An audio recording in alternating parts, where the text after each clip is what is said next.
Your time starts now. প্রথম প্রশ্ন, আমাদের দেশে যদি যুদ্ধ লাগে তোমার অস্ত্র কি হবে? গোলাপ। গোলাপ দিয়ে যুদ্ধে জয়ী হতে পারবে? হ্যাঁ, পারবো। দ্বিতীয় প্রশ্ন, what is democracy? Of the people, by the people, for the people, মানে ফ্রিডম অফ স্পিচ। কিন্তু এবার যদি আমি বলি তোমার ফ্রিডম অফ স্পিচ যদি তোমার থেকে কেউ কেড়ে নেয় তাহলে কি হবে?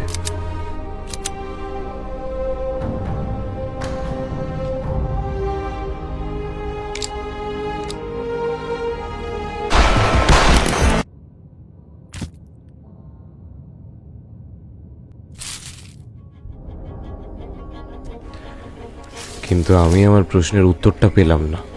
What is